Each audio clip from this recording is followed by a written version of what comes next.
Table of Contents Forward Chapter 1, Introduction to Your New Life Chapter 2, Basics to Breaking Old Habits Chapter 3, Nutritional Tips for Conquering Ciggy Cravings Chapter 4, Benefits of Meditation Chapter 5, Affirmations for Abstinence Chapter 6, Healthy Habits for a Better Life Wrapping up. Forward. Are you a nicotine addict? The unmatched property that displays the addictive nature of nicotine isn't how hard or how simple it is to stop, nor is it how hard or easy it is for a person to stay off nicotine. The one true property that presents the might of the addiction is that irrespective how long a person is off, one puff and that declaration to stop can go out the window. Don't ever try to tell yourself that you weren't addicted. You were addicted to nicotine all of the years you utilized it, and you're addicted to it now too. However, as an ex-smoker, the addiction becomes asymptomatic. To keep it that way and to always stay in command, remember to never pick up another smoke. Get all the info you need here. Cigarette Crusher: Easy Ways to Eliminate Smoking Addiction and Revitalize Your Body. Chapter 1, Introduction to Your New Life Synopsis. I know that if you are a smoker it may be difficult to quit. However, if you wish to stop you will. You'll get the willpower to take charge. Smoking isn't good for anybody. Secondhand, smoke has proven to be worse than smoking. For those around you, once you smoke you're hurting them too. Many individuals smoke for years, which make it hard to quit. Nevertheless, you have help and hope, particularly if you wish to quit bad enough. The basics preventing unhealthy living. Why do individuals begin smoking? A few individuals begin smoking because they think it's something cool and their friends are impressed. They believe it makes them look mature.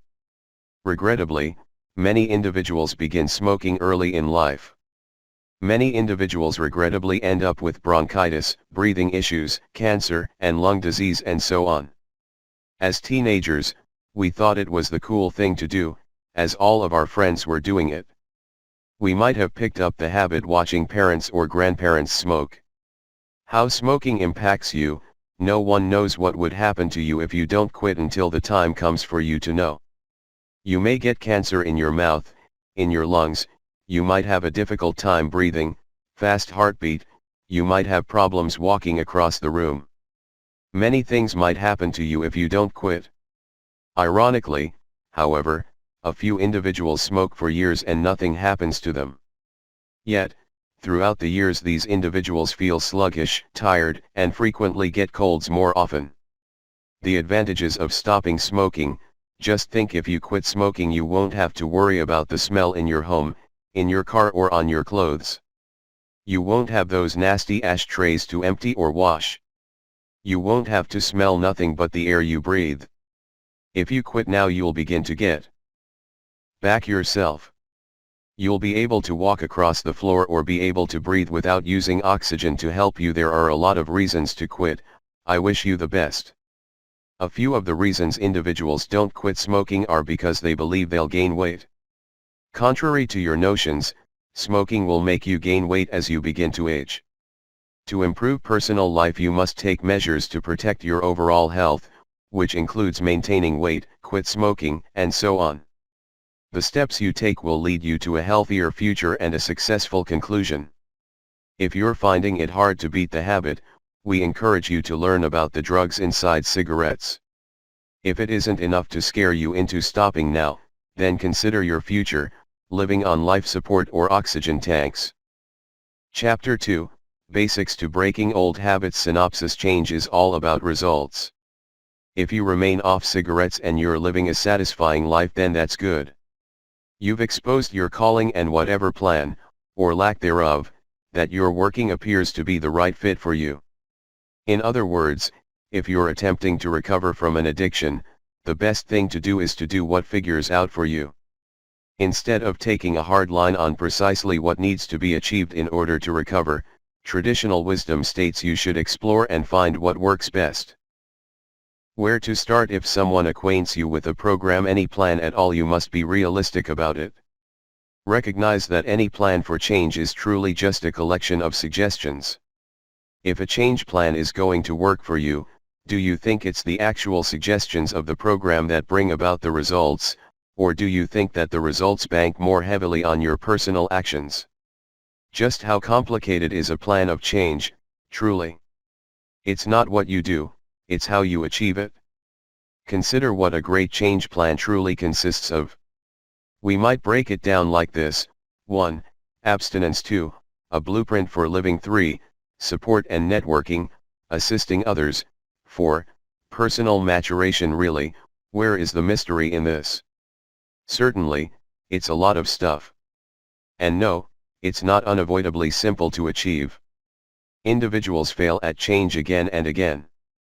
But my point is that there's no grand mystery in the plan itself. The answers are in the action. There's a shift that occurs once the struggling addict in early on change is no more battling to remain free of nicotine. They discover a particular piece about themselves and things start clicking for them.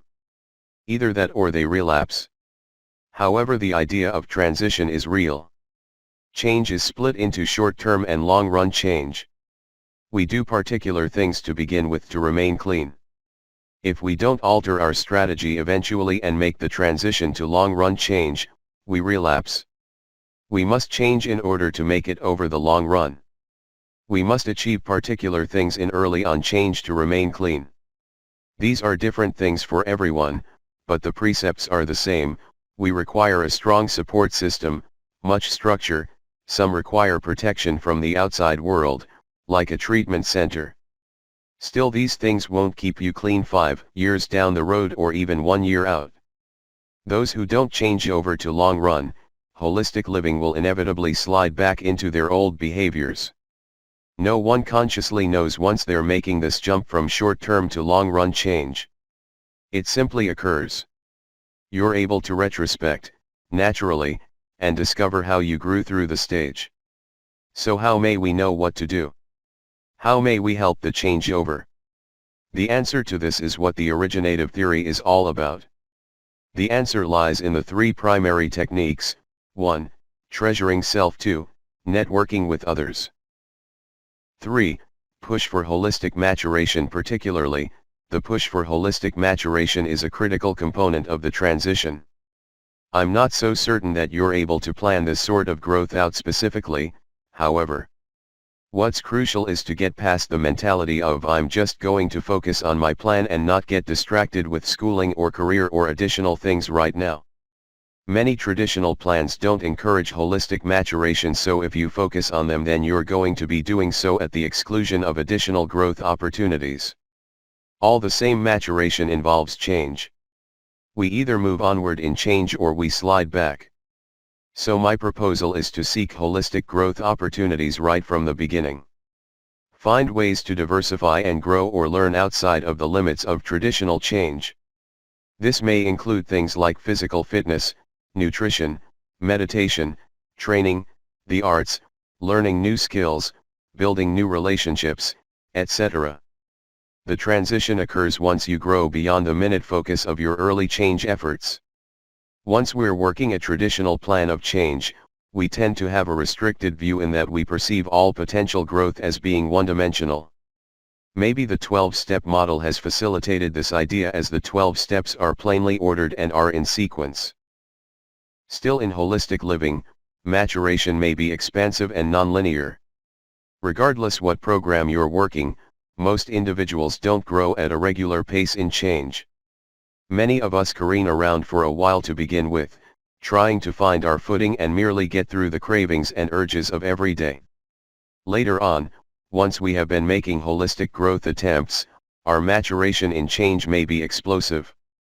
In other words, at times we have to slog through a tough time in change once we see little results from our attempts.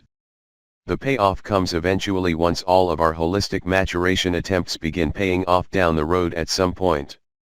The only real enemy in long-run change is complacency. After living nicotine-free, we no longer battle with daily urges or even with more elusive threats to change like resentments or self-pity. Rather, the true challenge in long-term change is to continue challenging ourselves to mature. Center on the 3 primary techniques and continue pushing yourself to grow, and complacency will take care of itself. Once we're first beginning in change, there are a few high-impact matters that we may do in order to get going on the right foot. These are action-oriented matters we may do, like, 1. Attend treatment. 2. Attend meetings. 3. Call our sponsor or additional recovering addicts. 4. Examine change literature or write up step work and so forth. These are the sorts of things that are normally suggested to newbies in change. Why? Because they work. They help. Best is to challenge yourself to mature in your change and develop as a spiritual being. What does this entail? It means that instead of ditching your issues and sniveling in a meeting daily, you ought to be spending your energy in richer ways as you advance in change. One way to achieve this would be to provide addiction help to others.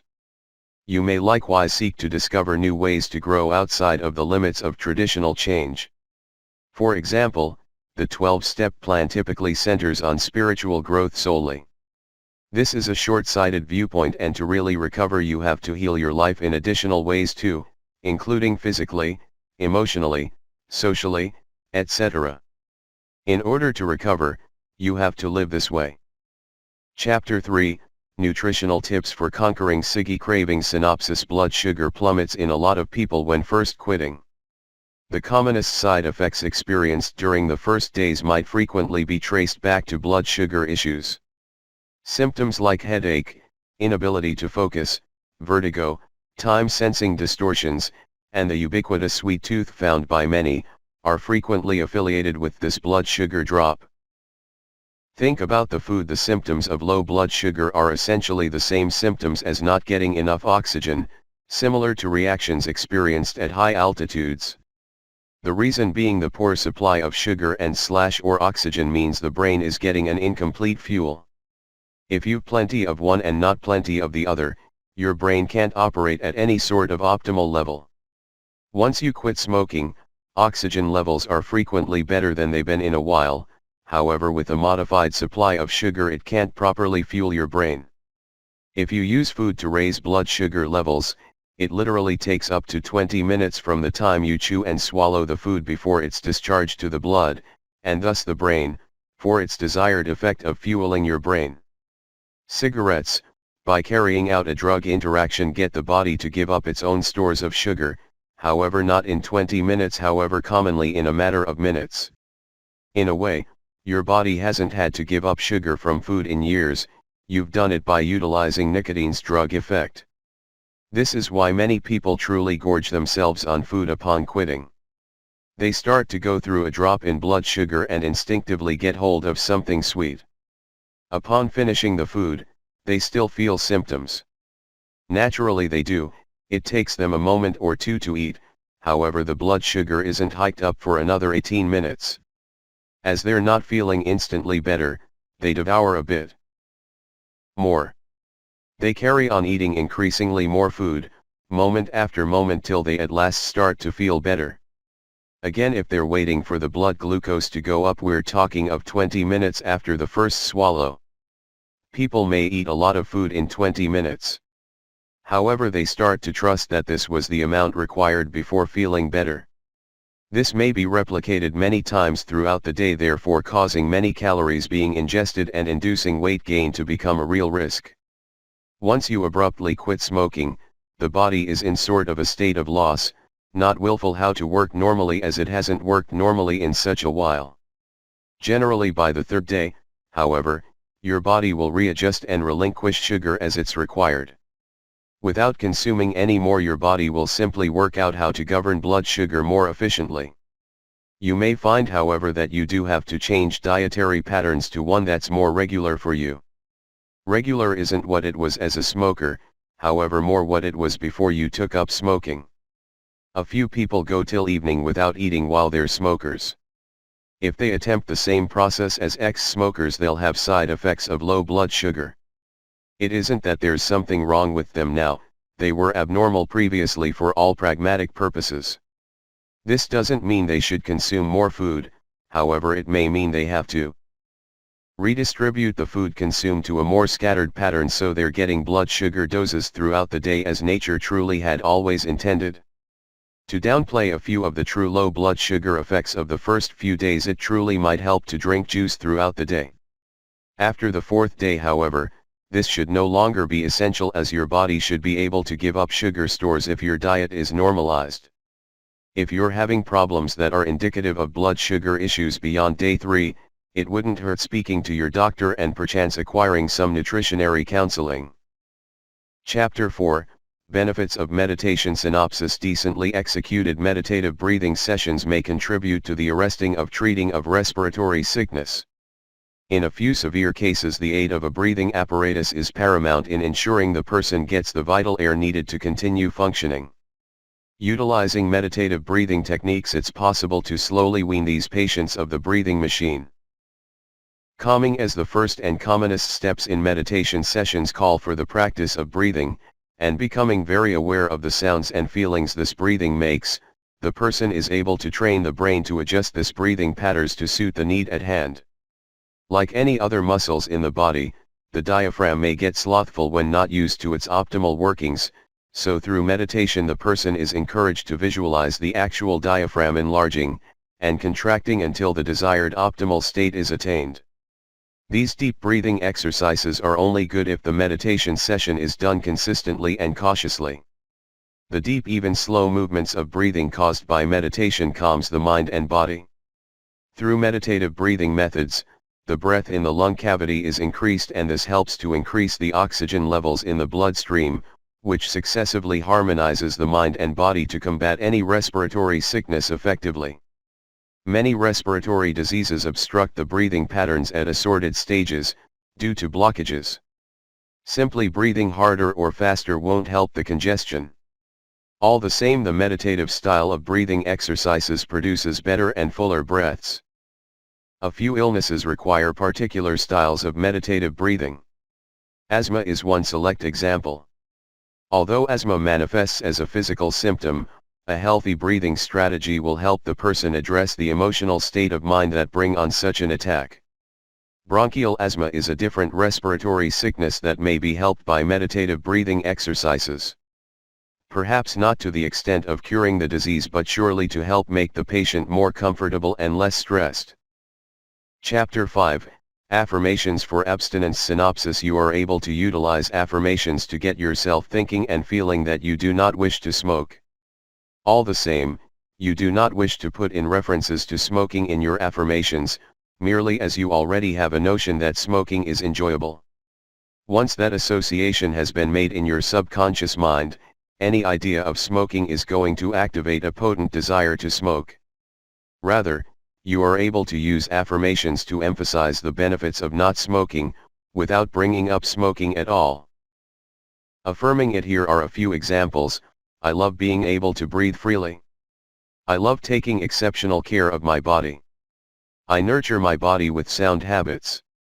I deserve a clean, fit body. I can alter my habits by altering my mind. I respect and honor myself always. I'm solid enough to defeat any challenge. I trust in my might to do anything I wish.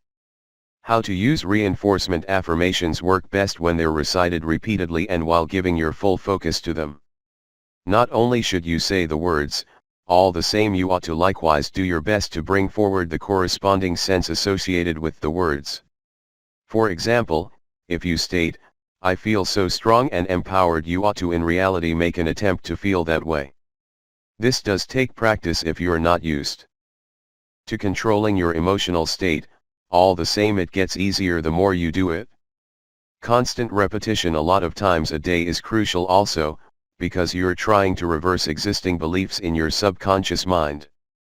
The illustration affirmations here will assist you in getting you started.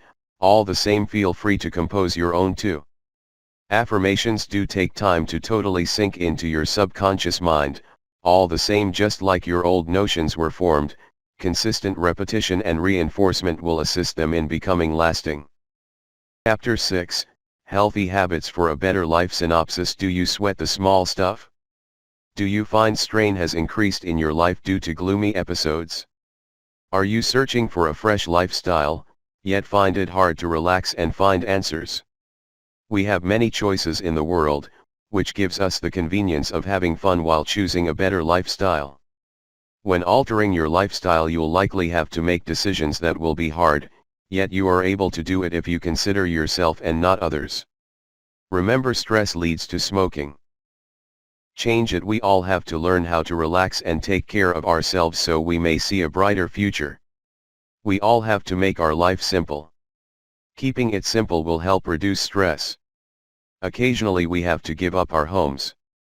The stress of preserving our home increases. Money commonly becomes a big issue, which causes stress. The care and taxes alone are very stressful for somebody that's living on little money these days. How to choose? Do you plan to stay in the same area you live now? Do you want to live in a better climate? The questions demand an answer before mortgaging your home. If you plan to move to a better climate to live healthier, think about the climate. A lot of us suffer from allergies, hay fever, or other ailments due to climate changes. If you plan to live healthier and reduce your risks of upper respiratory conditions, then consider your options before making a choice to move. You need to consider your budget also. If you're living a fixed income, consider the low-cost housing projects. Don't get me wrong, there will constantly be some stress in your life that you will not have control of. Now that you've made one of the biggest decisions about where you're going to live, begin thinking about enjoying life. Join an exercise group or get a few neighbors to join you for a walk on sunny days so your body gets natural vitamin D from the sun rays. The vitamins will help keep your bones strong. Exercising helps keep us fit and is a great way to meet new individuals while having fun. Don't forget to watch your diet and make certain you're getting enough vitamins to keep yourself healthy. If not sure what vitamins you need and how much, consult your doctor. He may help you make a plan or send you to a dietitian to help you with it. Occasionally we don't eat as much, especially if we have been a smoker, so supplement vitamins are needed. Your family health professional can help you with this too. The world is filled with assorted lifestyles, so make your life your own by remaining healthy and avoid sweating the small stuff. Making sound decisions is a great beginning to living free, which promotes health. Wrapping up daily, the ex-smoker should awaken thinking that he isn't going to smoke that day. And every night before he turns in, he should to compliment himself for sticking to his goal. As pride is crucial in remaining free from cigarettes. Not only is it essential, but it's well deserved. For anyone who's quit smoking has broken free from a really powerful addiction. For the first time in a long time, he's gained control over his life, rather than being commanded by his cigarette. For this, he should to be proud.